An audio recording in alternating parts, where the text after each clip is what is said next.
네, 안녕하십니까. 저는 강북 삼성병원 소화기내과 김홍주입니다. 제가 오늘 말씀드릴 내용은 2023년도 세계 췌장암의 날 행사를 기념하여 췌장암 바로 알기라는 저희 대한췌장담도학회 강의 내용에 대해서 말씀을 드리도록 하겠습니다. 지금 보시고 계시는 여러 인물들이 굉장히 유명한 분들이죠. 루치아노 파바로티, 패트릭 스웨이즈, 스티브 잡스, 김주승 씨. 이 네 분들이 공통점이 있는데요. 어떤 공통점이 있을까요? 이분들은 모두 돌아가신 분들입니다. 돌아가신 이유가 바로 췌장암 때문입니다. 췌장암은 잘 아시다시피 저희 소화기 암 중에서도 가장 치료가 어렵고 예후가 안 좋은 암으로 알려지고 있습니다. 하지만 이 췌장암에 대해서 정확한 지식과 또 병식을 가지고 계시면 향후에 이러한 췌장암에 대해 대처하는 데 도움이 될 것으로 생각이 됐고요. 이러한 췌장암에 대해서 알려드리고자 본 강의를 기획하게 되었습니다. 예, 지금부터 췌장암에 대해서 알아보도록 하겠습니다. 이 데이터는 국립암센터 데이터인데요. 우리나라 췌장암의 빈도를 나타내는 그래프입니다.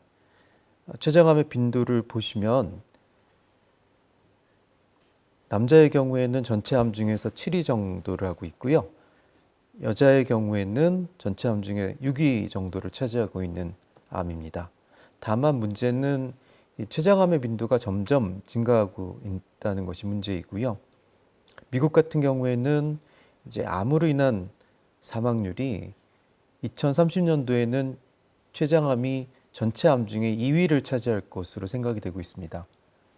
우리나라의 경우에도 지금 췌장암의 발생 빈도가 점점 증가하고 있는 추세이고요.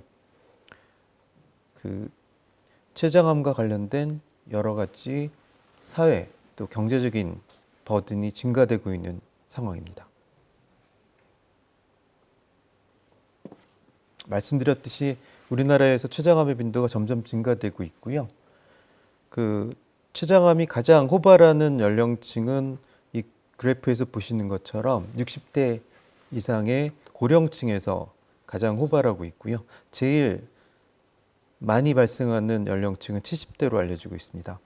우리나라에서 이렇게 췌장암이 증가하는 원인은 정확하게는 아직까지는 밝혀지지는 않았는데요.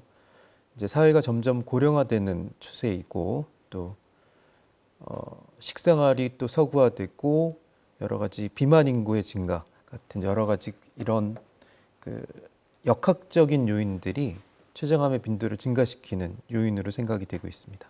이거는 췌장암의 5년 생존율을 나타내는 역시 국립암센터 통계인데요. 지금 보시면은 폐암이나 대장암이나 위암 같은 경우에는 90년대에 비해서 점점 시간이 경과할수록 2000년대, 2010년대 시간이 경과할수록 5년 생존율이 아주 의미 있게 증가하는 것을 보여주고 있는데요. 췌장암 같은 경우에는 5년 생존율이 아직까지도 낮은 편입니다. 현재 2015년부터 2020년까지 5년 생존율 데이터는 15.1%로 보고가 되고 있는데 이 5년 생존율도 이전에 90년대에 비해서는 90년대 8.7%, 8.4%에 비해서는 어느 정도 생존율의 향상이 있는 것으로 보이지만 다른 암종에 비해서는 생존율의 증가가 현저하진 않은 상황입니다. 췌장암에 대해서 다시 말씀을 드리겠습니다. 췌장암은 말 그대로 이제 췌장에 생긴 암입니다. 췌장암도 이제 췌장에 생긴 암을 뭉뚱그려서 저희가 얘기를 하는데 세부적으로는 종류가 여러 가지이고요.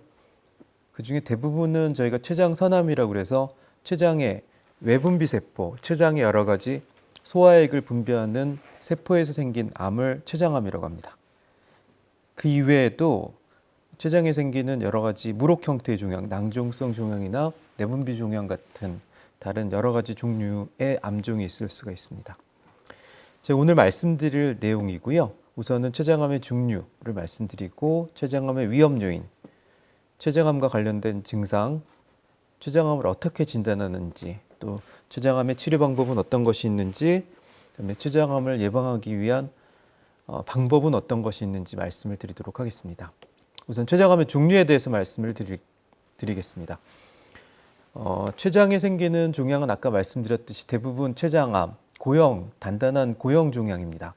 하지만 췌장에 생기는 암 중에는 이런 단단한 고형 종양 이외에도 무록 형태의 종양이 꽤 높은 빈도로 발생을 하고 있고요. 이런 무록 형태의 종양을 저희가 낭종성 췌장 종양이라고 합니다. 낭종성 췌장 종양은 그 조직학적인 형태에 따라서 크게 이렇게 네 가지로 분류하는데요. 장액성 낭성 종양, 또 점액성 낭성 종양, 체관 내 유두상 점액 종양, 고형 가유두상 종양, 이렇게 네 가지로 분류를 합니다. 좀 그 용어가 어려운데요. 그 장액성 낭성 종양은 말 그대로 이제 무록인데 안에 장액, 깨끗한 물이 들어있는 종양을 얘기를 하고요.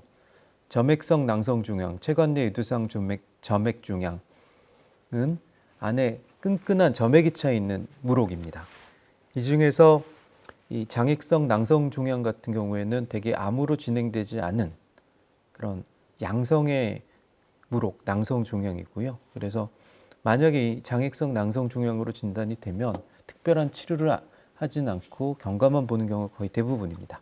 그에 비해서 이런 점액성 낭성 종양, 안에 끈끈한 점액이 차 있는 무록 같은 경우에는 점액성 낭성 종양, 또 체관 내 유두상 점액 종양, 고형 가유두상 종양 같은 점액성 종양일 경우에는 암으로 진행할 수 있는 그런 전암성 병변이기 때문에 정기적인 추적 검사도 필요할 뿐더러 만약에 이 종양들이 커지거나 모양이 나빠지는 질환 진행 소견이 보이면 수술적 치료나 치료가 필요할 수 있는 종양이 되겠습니다.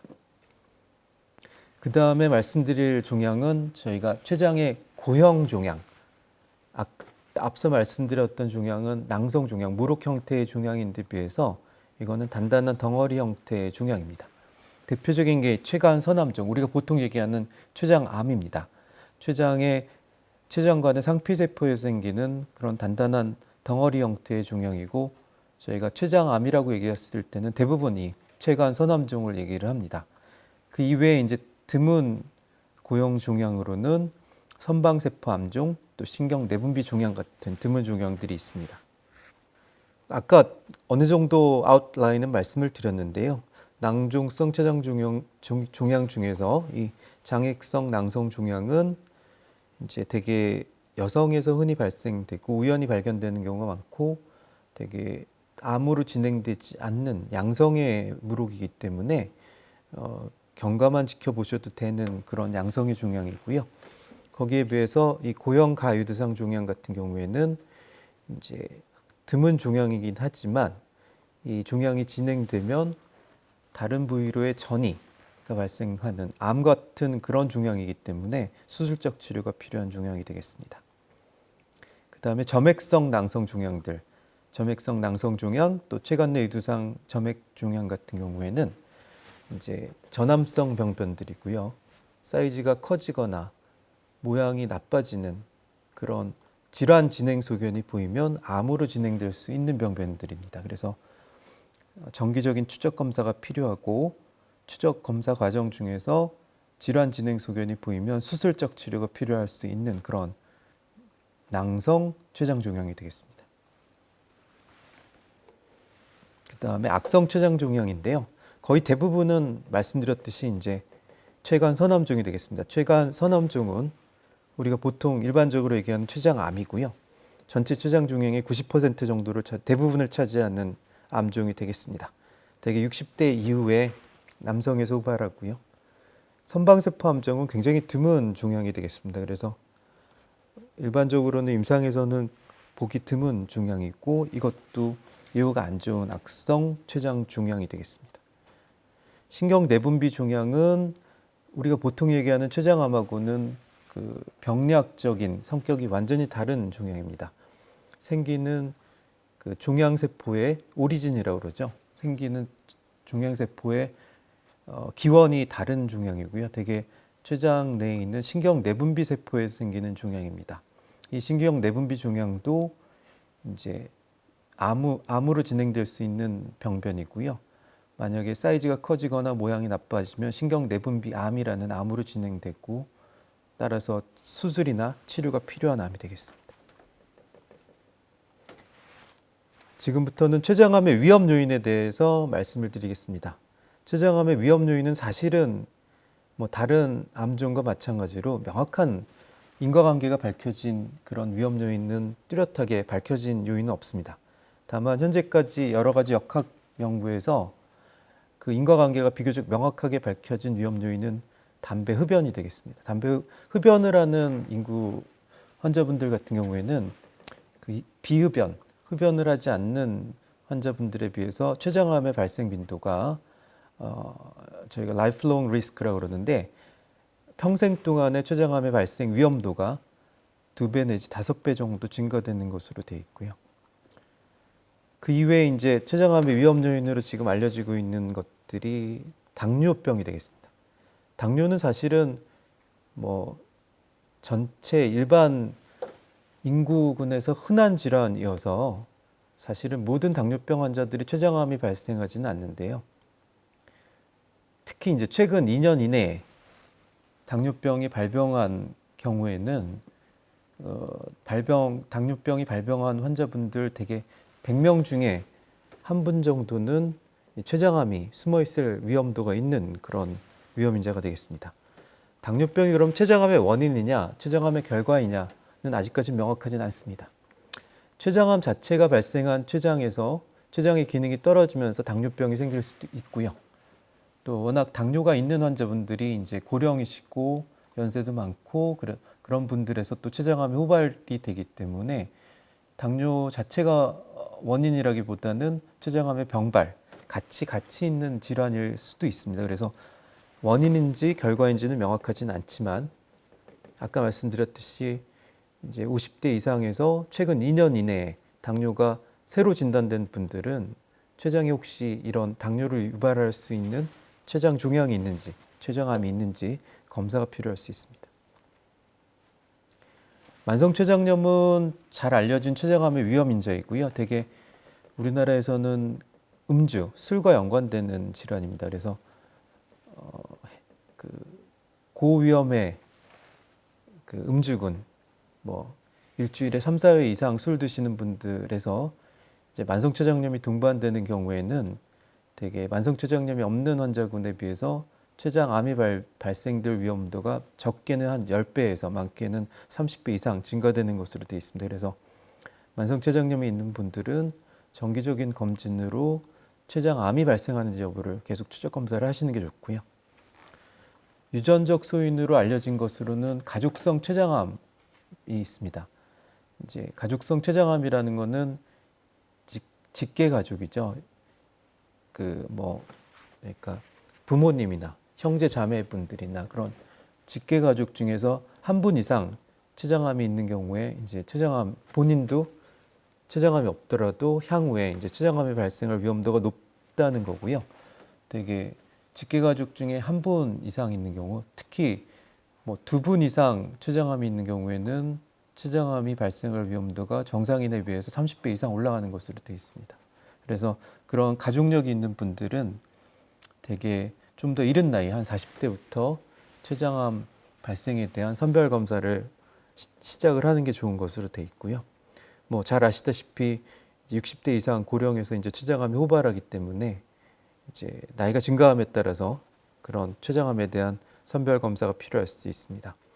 음주는 아까 만성췌장염과도 연관되는 위험 인자이기도 하지만 음주 자체가 여러 가지 암의 위험 인자가 되기 때문에 췌장암을 유발할 수 있는 그런 위험 인자로 생각이 되고 있습니다. 최근에 이제 식생활도 서구화됐고 또 여러 가지 사회 경제적인 원인 때문에 비만 인구가 증가되죠. 근데 비만 자체가 여러 가지 암종에서 위험 인자, 그 암을 발생시키는 그 위험 인자로 작용한다는 보고가 많고요. 췌장암도 마찬가지입니다. 그래서 저희가 체질량 지수 25 이상, 특히 30 이상의 그 고위험군의 비만 환자에서는 이런 췌장암의 발생이 그 체질량 지수가 정상인 환자군에 비해서 의미 있게 높다는 그런 역학적 보고가 있습니다. 그래서 비만이 있는 분들은 체중이나 그 운동이나 여러 가지 치료를 통해서 비만을 좀 조절을 하시는 게 중요하고요. 식사와 관련된 위험인자로는 대표적인 위험인자들이 이제 저희가 레드미트라고 그러는데 살코기들이죠. 살코기들. 뭐 또 가공육들. 우리가 소세지나 아니면 하몽이나 뭐 그런 여러 가지 가공육들 있죠. 그런 것들이 그 췌장암과 관련되는 좀 안 좋은 음식으로 돼 있고요. 그 이외에도 뭐 탄수화물을 많이 드시고 그래서 그것 때문에 체중이 늘어난다든지 높은 체질량 지수라든지 이런 것들이 췌장암을 유발할 수 있는 위험인자가 될 것으로 생각이 되고 있고, 거기에 비해서 이제 신선한 채소나 과일 또 비타민 같은 것들은 췌장암의 빈도를 낮출 수 있을 것으로 기대가 되고 있습니다.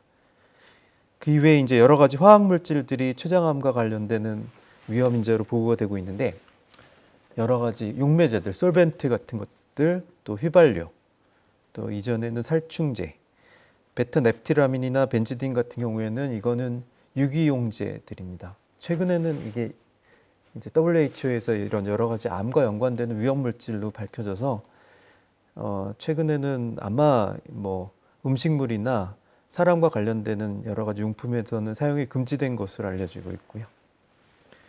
또 방사선 노출 같은 것들이 췌장암의 위험 요인으로 알려지고 있습니다. 췌장암과 관련된 증상을 말씀드리겠습니다. 사실은 췌장암은 거의 초기에는 거의 대부분의 환자들이 무증상입니다. 그래서 이 증상을 가지고 조기 진단하는 것은 굉장히 어렵고요. 지금부터 말씀드리는 증상들은 대개 췌장암이 많이 진행된 다음에 수술이 불가능한 그런 경우에 나타나는 증상들인 경우가 많습니다. 우선은 특징적인 증상이 이제 심한 복통인데요. 복통은 대개는 상복부 쪽이 아프고, 통증이 특징적인 것들이 등 쪽으로 방사되는 통증, 배가 아픈데 배보다 허리가 더 아프다, 등이 더 아프다, 그런 분들이 많거든요. 그런 것들이 특징적인 통증이 되겠고, 췌장암 같은 경우에는 이제 담도 폐쇄를 잘 일으킵니다. 간에서 담즙이 내려오는 관을 췌장 종양이 싸서 막기 때문에 그와 연관되는 황달 증상이 잘 생기는데, 황달 증상으로는 뭐 얼굴이나 눈이 노랗게 되고 소변 색깔이 아주 진한 갈색, 심지어는 뭐 어떤 환자분들은 소변이 까맣게 나왔다 그렇게 호소를 하시는데, 그런 황달 증상, 또 그 대변으로 이제 담즙이 못 내려오기 때문에 대변이 하얗거나 회색인 경우, 가려움증 같은 것들이 나타날 수 있습니다. 그 이외에도 이제 암과 연관된 체중 감소나 소화장애, 또 췌장암 같은 경우에는 이제 십이지장 쪽에 장폐색을 유발하는 경우가 많아서요. 그것과 관련된 오심구토 같은 것들로 인한 체중 감소가 증상이 나타날 수가 있고요. 아까 말씀드렸던 50세 이상에서 새로 진단된 당뇨병 같은 경우에도 췌장암과 연관되는 증상일 수 있겠습니다. 췌장암의 진단은 다른 암종과 마찬가지로요. 대개 여러 가지 영상 진단을 통해서 암 유무를 저희가 진단을 하고요. 최종 확진은 조직 검사를 통해서 확진을 하는 경우가 많습니다. 또 여러 가지 혈액 검사를 통해서 진단에 도움을 받게 되겠습니다. 혈액 검사로는 아까 말씀드렸던 담도 폐색과 연관되는 간 기능 이상 수치들, 뭐 간염 수치라든지 황달 수치 같은 것들이 저희가 진단에 도움을 받는 수치이고요. 또 췌장암과 연관되는 여러 가지 종양 표지자 수치들을 가지고 진단에 도움을 받고 있습니다. 말씀드렸듯이 이제 GOT, GPT 같은 간염 수치, 또 알칼라인 포스파테이즈나 감마 GTP, 토탈 빌리루빈 같은 황달 수치로 진단에 도움을 받을 수가 있고요.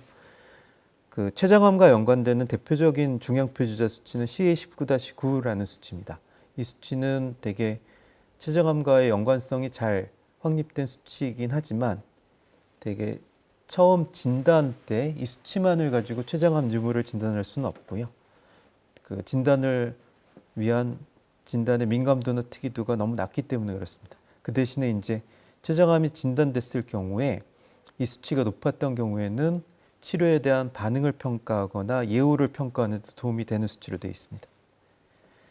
췌장암의 진단에 저희가 결정적으로 도움을 받는 검사 방법들이 여러 가지 영상 검사들인데요. 복부 초음파, 복부 CT, 복부 MRI 같은 소견으로 췌장에 이런 종괴가 발견이 되면 저희가 일단 췌장암을 의심을 할 수가 있겠습니다. 그 이외에도 저희가 ERCP, 내시경적 역행성 췌담도 조영술이라는 그런 내시경적 테크닉을 통해서 췌장암 진단에 도움을 받는데요.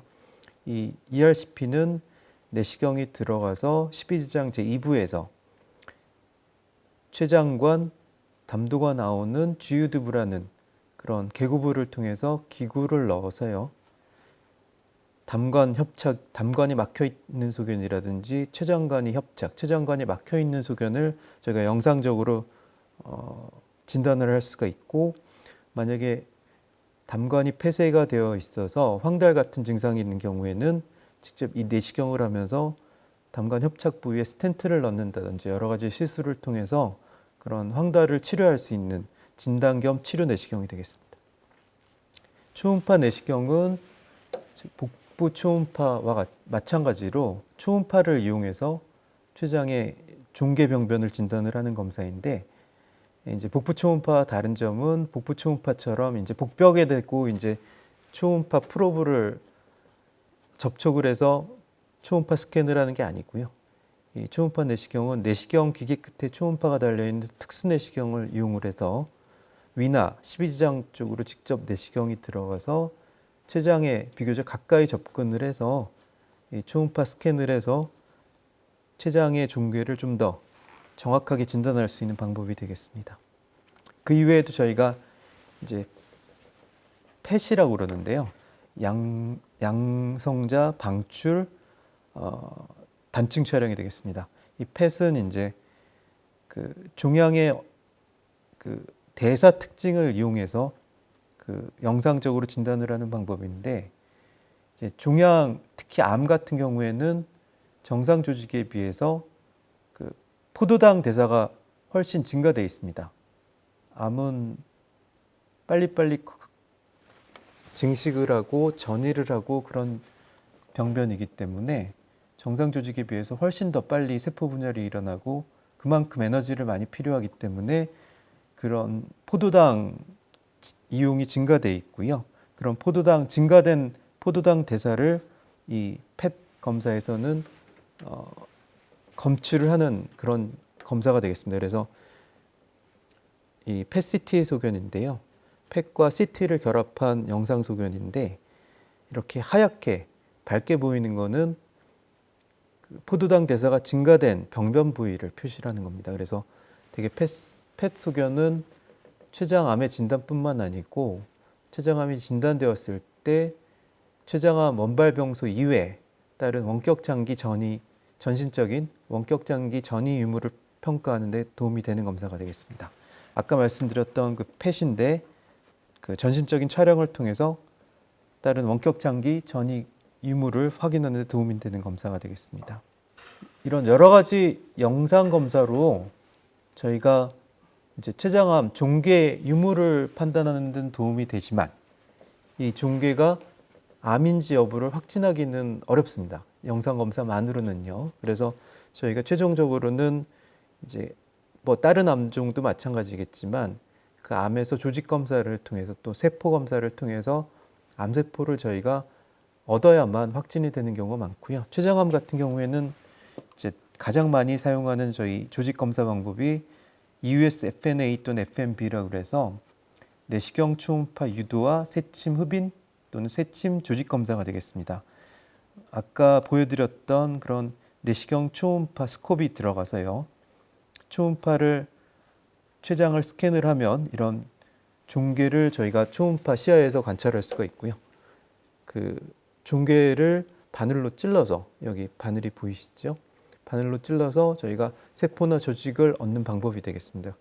이런 조직 검사를 통해서 저희가 췌장암의 종류와 췌장암의 확진을 얻게 되겠습니다. 췌장암의 병기는 뭐 다른 암종과 마찬가지죠. 되게 저희가 AJCC라고 하는 그런 여러 암종의 병기 시스템을 가지고 분류를 하게 되겠고요. 되게 0기, 1기, 3기, 4기로 나누게 되겠습니다. 다만 이 AJCC 병기는 한계점이 그 수술 전에는 이 1기, 2기, 3기, 4기를 구분하는 게 좀 어려운 경우가 많습니다. 왜냐하면 이 AJCC 병기는 수술 후에 병리 소견을 가지고 저희가 나누는 병기이기 때문에 그렇고요. 1A나 1B 같은 아주 조기의 췌장암 같은 경우에는 사이즈가 2cm 또는 4cm 이하로 작고 주변에 주혈관 침범이 없고 원격 장기 전이가 없는 경우를 얘기를 하겠습니다. 스테이지 2A나 2B 같은 경우에는 종양의 사이즈가 한 4cm 정도로 크고 주변에 임파선 침윤이 어느 정도 있는 경우를 얘기를 하고요. 스테이지 3, 스테이지 3 같은 경우에는 종양이 주변에 췌장 주변을 지나가는 주요 혈관을 침윤을 하거나 또는 4개 이상의 췌장 주위 임파선 침윤이 있는 경우를 스테이지 3, 스테이지 3이라고 얘기를 하고 있습니다. 췌장암의 치료는 크게 대별해서 수술, 항암 치료, 또 방사선 치료, 표적 및 면역 치료, 또 증상 치료 이렇게 5가지로 나눌 수가 있겠습니다. 아까 제가 AJCC 병기라고 그래서 수술 후 병리학적인 병기에 대해서 말씀을 드렸는데요. 되게 저희가 임상에서 수술 전에 환자의 병기는 크게 이렇게 4가지로 나누는 경우가 많습니다. 이거는 그 췌장암을 어떻게 치료할 것인가, 치료 전략에 따라서 췌장암의 진행 정도를 나누는 분류인데요. 절제가 가능한 췌장암, 또 국소 진행형 췌장암, 전이형 췌장암, 또 경계성 절제 가능형 췌장암 이렇게 4가지로 나누게 되겠습니다. 이 절제 가능형 췌장암은 말 그대로 수술적 치료가 가능한 췌장암입니다. 췌장암이 췌장에만 국한돼 있고 다른 원격 장기 전이가 없고 또 췌장 주변에 중요한 혈관 침범이 없는 경우를 얘기를 하고요. 이럴 경우에는 저희가 수술만으로도 그 종양의 완전 절제가 가능하고 완치를 기대할 수 있는 조기의 췌장암이 되겠죠. 국소 진행형 췌장암은 이제 췌장 종양이 뭐 폐나 간이나 복막이나 그런 몸 안에 다른 원격 장기로의 전이는 없지만은 췌장 주변을 지나가는 주요 혈관들, 복강동맥이라든지 상장관맥 동맥이라든지 또는 여러 정맥들을 침범하는 그런 췌장암이 되겠습니다. 이런 주요 혈관을 췌장암이 침범을 했을 경우에는 수술적 절제가 불가능합니다. 대개 복강동맥, 상장관막 동맥 같은 경우에는 대동맥에서 소장이나 대장으로 가는 혈액을 공급하는 주요한 동맥이기 때문에 이 동맥을 절제를 하면 사람이 살 수가 없는 그런 중요한 동맥이 되겠습니다. 그래서 수술적 치료가 불가능하고요. 그래서 이런 국소 진행형 췌장암에서는 대개 항암 화학 치료를 1차 치료로 선택을 하게 되겠습니다. 전이형 췌장암은 말 그대로 폐나 간이나 복막 같은 원격 멀리 떨어져 있는 장기로에 전이가 있는 진행된 췌장암을 얘기를 하고요. 이럴 경우에는 당연히 이제 수술적인 완전 절제는 불가능하겠죠. 이럴 경우에는 아까 국소 진행형 췌장암과 마찬가지로 항암 화학 치료를 1차 치료로 선택을 하게 되겠습니다. 경계성 절제 가능형 췌장암은 절제 가능형 췌장암과 국소 진행형 췌장암의 중간 정도에 해당하는 췌장암이라고 생각하시면 되고요. 원격 전이도 없고 아까 말씀드렸던 복강동맥이나 상장관맥 동맥 같은 중요한 동맥 침범도 없지만 상장관막 정맥이나 문맥 같은 큰 혈관하고 이 종양이 맞닿아 있는 경우를 얘기를 합니다. 좀 어렵죠. 이 경계성 절제 가능형 췌장암은 수술은 가능한 췌장암입니다. 다만 이제 수술을 하더라도 이런 정맥들 또 동맥들하고 맞닿아 있는 종양이기 때문에 완전 절제가 어려운 경우가 많습니다. 종양을 수술 도중에 완전 절제가 어렵고 배 안에 남기고 나오는 경우가 많기 때문에 이런 경계성 절제 가능형 췌장암은 비록 수술적인 치료가 가능하다 하더라도 수술 전에 선행 화학 치료라고 그래서 항암제 치료를 한 2사이클 정도 또는 4사이클 정도 시행을 해서 종양의 사이즈를 줄이는 것이 수술 중에 종양의 완전 절제율을 높이는 데 도움이 되는 그런 치료가 되고요. 그래서 이런 경계성 절제 가능형 췌장암에서는 최근에는 바로 수술을 하는 것보다는 선행 항암 화학 치료를 한 후에 수술하는 것을 권고를 하고 있는 병기가 되겠습니다. 췌장암의 치료에 있어서 그래도 가장 완치를 기대할 수 있고 치료 성적 또 5년 생존율이 높은 치료는 수술입니다. 완치를 기대할 수 있는 완전 절제이고요. 다만 문제는 췌장암을 진단했을 때 이런 수술이 가능한 절제 가능한 췌장암의 빈도가 20% 미만입니다. 그래서 10분을 진단을 하면 2분 미만이 수술이 가능한 경우여서 좀 모든 환자들에서 이런 완치적 절제술을 시행할 수 없다는 단점이 있겠습니다. 이거는 췌장암의 수술 방법인데요. 위에 이제 2개의 그림은 췌장 두부 쪽에 있는 종양에 대한 수술 방법이고, 고식적으로 저희가 많이 하는 수술들이 휘불 수술이나 또는 유문 보존 최12지장 절제술이 되겠습니다. 이 수술은 췌장 두부에 있는 종양을 잘라내고 또 12지장도 잘라내고 또 담도도 잘라내는 큰 수술이고요. 이 휘불 수술에서는 위도 잘라내는 그런 수술이 되겠고, 유문 보존 최12지장 절제술에서는 위에 유문부는 보존을 하고 12지장만 잘라내는 수술이 되겠습니다. 최전 절제술은 췌장 전체를 절제해내는 수술이고요. 대개 병변의 범위가 넓거나 또는 체관 내 누상 점액 종양처럼 병변 이외에도 암으로 진행될 수 있는 그런 전환병변들이 췌장 내에 곳곳에 산재해 있는 경우에는 췌장 전체를 잘라내는 수술을 하게 되겠고요. 원위부 췌장 절제술은 췌장의 미부나 체부에 국한된 종양이 있는 경우에 췌장의 3분의 2만 잘라내는 수술이 되겠습니다.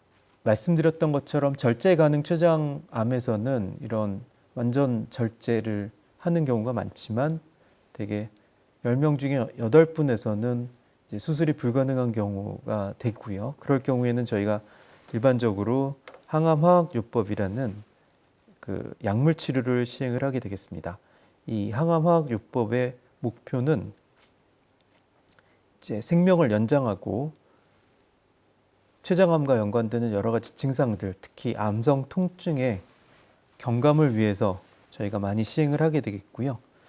그 이외에도 그 수술 전에 선행화학요법의 경우에는 암의 크기나 침윤 범위를 줄여서 수술 시에 암의 완전 절제율을 높이는 그런 항암 치료가 있을 수가 있고, 또 절제 가능한 췌장암에서 암의 완전 절제가 이루어진다 하더라도 혹시 이제 남아있을지 모르는 암세포들에 대한 치료를 위해서 보조항암요법을 시행하는 경우가 많습니다. 이제 보조항암 화학요법은 말씀드렸던 것처럼 수술 후에 이제 보이는 종양은 다 떼어냈지만 이제 다른 숨어있는 원격 장기나 또는 숨어있는 암세포들이 있을지를 모르기 때문에 이러한 암세포들에 대한 항암 화학요법을 시행을 해서 수술 후에 재발률을 높이고 생존율을 연장을 하는 것을 기대하고 하는 치료이고요. 선행화학요법, 네오에지번트 키모테라피라고 하는데, 이거는 주로 말씀드렸던 절제 가능형 췌장암 환자들에서 수술 전에 종양의 크기와 침윤 정도를 줄여서 완치 목적의 수술을 시행하기 위해서 시행하는 항암 화학요법이 되겠습니다. 구식적 항암 화학요법은 이제 수술이 불가능한 전이성 췌장암이나 또는 국소 진행형 췌장암에서 이제 증상을 완화시키고 생존 기간을 연장시키기 위해서 저희가 하는 치료가 되겠고요. 대개 저희가 이런 고식적 항암 치료를 할 때 1차 치료로 지금 현재 우리나라 가이드라인에서도 권고를 하고 있는 치료가 크게 두 가지가 있습니다. 첫 번째는 4가지 항암제를 조합해서 투여하는 폴피리녹스라는 요법이 있고요. 두 번째는 젬사이타빈과 알부민 결합 파클리탁스를 병합 투여하는 2가지 항암제 조합이 있겠습니다. 이 폴피리녹스는 옥살리플라틴, 이리노테칸, 5-FU, 리코버린이라는 4가지 약제를 병합 투여하는 1차 항암 치료가 되겠고요. 대개 현재까지 보고된 1차 항암제 치료 중에서 가장 생존 연장 효과가 좋은 항암제로 되어 있습니다. 하지만 4가지 약제를 병합 투여를 하기 때문에 호중고 결핍증과 같은 골수 억제 같은 부작용이 좀 흔한 항암요법으로 알려지고 있습니다. 젬시타빈, 아브락산 병합요법도 아까 말씀드렸던 폴피리녹스와 마찬가지로 생존 연장 효과가 거기에 비견될 만큼 좋은 것으로 되어 있고요.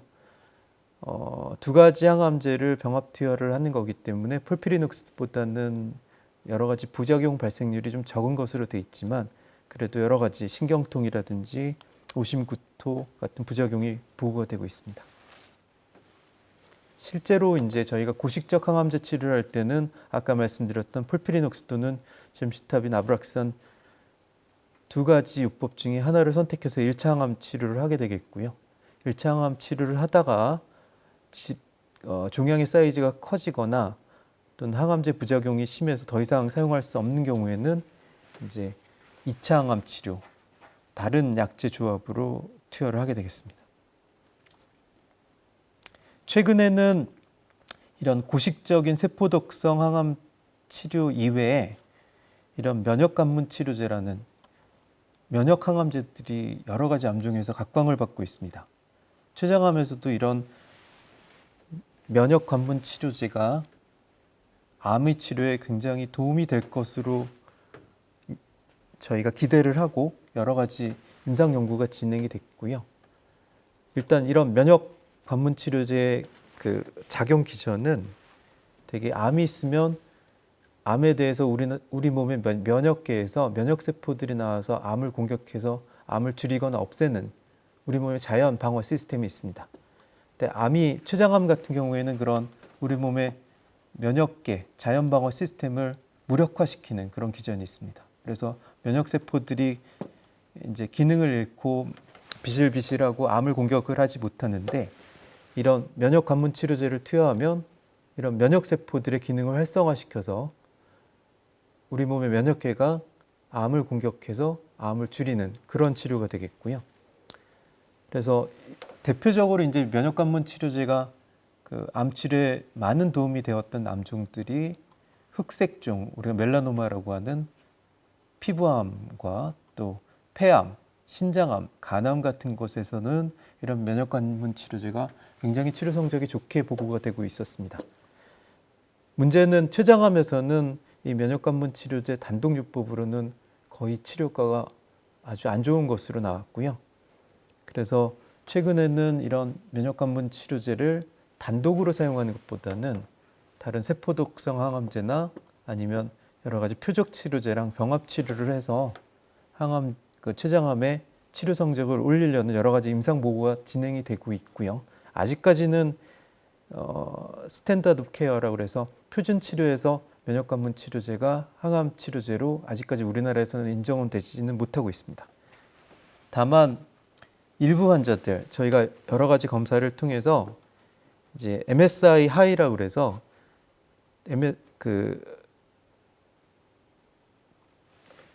유전체의 불안정성이 높은 그런 환자분들이 있고요. 또 MMRD라고 그래서 불일치 복구 결함이라고 해서 이것도 마찬가지입니다. 우리 몸의 여러 가지 유전체의 안정성을 해치는 그런 유전자 변이가 있는 환자들의 경우에는 이런 면역관문 치료제의 치료 효과가 매우 높은 것으로 되어 있고요. 그래서 대개 췌장암 환자들에서는 이 MSI 하이나 미스매치 리페어가 있는 경우가 흔하진 않습니다. 5% 미만이긴 하지만 여러 가지 검사를 통해서 이런 소견이 보이는 환자들에서는 이런 펜프롤리즈맙 같은 키트루다 같은 그런 면역관문 치료제를 적극적으로 좀 치료를 하려고 하고 있습니다. 또 하나는 저희가 여러 가지 유전체 검사를 통해서 BRCA1이나 BRCA2 또 팔브B2 같은 그 유전자 변이가 있는 경우에는 시스플라틴 같은 백금계 항암제 1차 치료의 치료 반응이 좋은 것으로 되어 있고요. 그래서 저희가 유전자 검사를 통해서 이런 변이가 있는 경우에는 시스플라틴, 젬시타빈 같은 1차 치료제를 많이 쓰고 있습니다. 또 이런 시스플라틴이 신장 독성이나 독성이 좀 심한 약제이고요.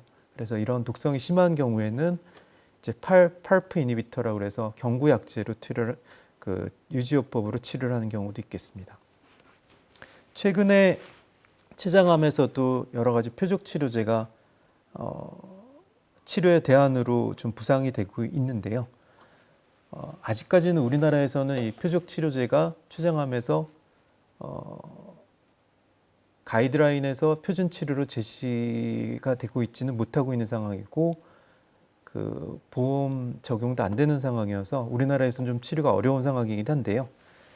최근에 이제 발표된 연구 결과들을 보면 렛 융합 양성 췌장암에서는 셀퍼카티닙이라는 표적 치료제가 좀 유망할 것으로 보고가 되고 있고 트로포마요신 리셉터 카이네이즈 TRK 융합 양성 췌장암에서는 레로트랙티닙이나 엔트랙티닙 같은 약제, 또 라스 G12C 변이 췌장암에서는 소토라십 같은 표적 치료제가 췌장암에서 치료 성적을 올릴 것으로 기대가 되고 있습니다. 그래서 향후에는 우리나라에서도 이런 유전자 변이가 있는 환자들에서 이런 표적 치료제 치료가 가능할 날이 오지 않을까 기대를 하고 있습니다. 췌장암의 치료에 있어서 암 자체에 대한 치료뿐만 아니고요. 암과 관련된 여러 가지 그 합병증들이 잘 생기는 암종이고 그중에 대표적인 합병증이 담도가 막혀서 생기는 황달입니다.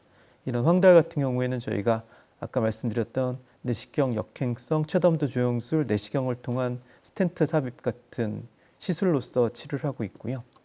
암성 통증 같은 경우에는 저희가 주로 마약성 진통제를 많이 쓰죠. 그래서 진통제 또 저희가 마취과의 도움을 얻어서 신경 차단술 같은 여러 가지 내과적인 치료를 통해서 통증에 대한 치료를 진행을 하고 있습니다. 췌장암 예방에 대해서 말씀을 드리겠습니다. 췌장암 예방은 사실은 다른 암종과 마찬가지로 아직까지는 명백한 방법은 없습니다. 그리고 췌장암의 예방을 위하여 권고되는 어떻게 하시면 췌장암이 예방이 될 것입니다 라는 기준은 없습니다. 하지만 지금도 계속 연구가 진행이 되고 있고요. 췌장암 예방에 도움이 되는 음식들입니다. 아까 말씀드렸던 것하고 비슷한데요. 신선한 과일류, 또 통곡물류 같은 자연에서 나는 음식들이죠. 자연에서 나는 음식들이 좀 예방에 도움이 될 것으로 생각이 되고 있고요. 이런 탄수화물 같은 경우에도 이제 정제 탄수화물이라고 그래서 밀가루나 저희가 자연에서 얻은 탄수화물을 그대로 먹는 게 아니고 그거를 가공해서 드시는 탄수화물들이 있습니다. 뭐 설탕 같은 것들, 그런 것들은 좋지 않습니다. 말씀드렸듯이 이제 가공육, 또 레드미트, 빨간 살코기, 소세지, 너무 익힌 고기, 탄 고기 그런 것들은 안 좋을 것으로 예상이 되고 있고요. 생선도 그냥 익혀서 드시면 좋은데 기름에 튀겨서 맛있게 드시면 그건 좀 안 좋은 것으로 되어 있습니다. 그래서 생선도 그냥 끓여서 드시거나 익혀서 드시는 게 좋을 것으로 생각이 됩니다.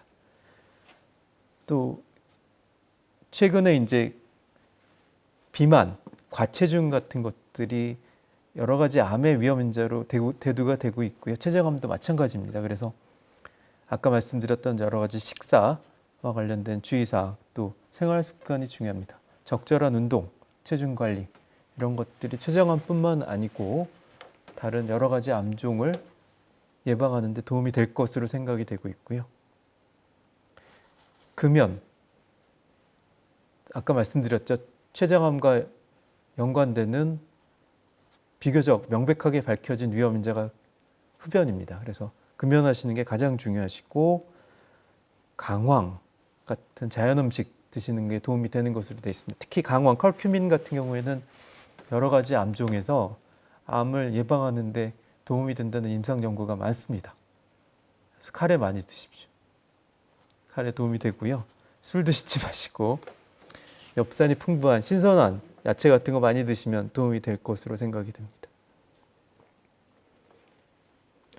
또 말씀드렸던 것처럼 위험 인자가 있는 경우에, 이를테면 가족분 중에 췌장암이나 가족력이 있었던 분들, 또 만성췌장염이 있거나 췌장에 물혹이 있는 분들, 또 최근에 당뇨가 진단된 분들은 정기적으로 췌장을 보는 검진을 권고를 해드립니다. 뭔가 좀 본인이 뭔가 이상하고 의심이 들면 병원에 가셔서 검진하시고 검사하시는 게 좋을 것 같고요. 만약에 이러면 안 되겠지만 진단이 되면 적극적인 치료를 통해서 여러 가지 치료를 하시는 게 좋을 것으로 생각이 됩니다. 예, 제가 말씀드릴 내용은 여기까지고요. 췌장암이 사실은 환자분들도 굉장히 공포심을 가지고 계시는 경우가 많은 것 같아요. 그리고 실제로도 진단도 어렵고 치료도 어렵고 예후도 안 좋은 대표적인 암종이긴 하지만, 최근에 이제 여러 가지 또 약제나 새로운 치료제가 개발이 되고 있고, 치료 성적도 다른 암종에 비해서는 나쁘지만 서서히 좋아지고 있는 상황입니다. 그래서 향후에는 좀 더 좋아질 것을 희망을 가지고 열심히 싸워 나가시기를 부탁을 드립니다.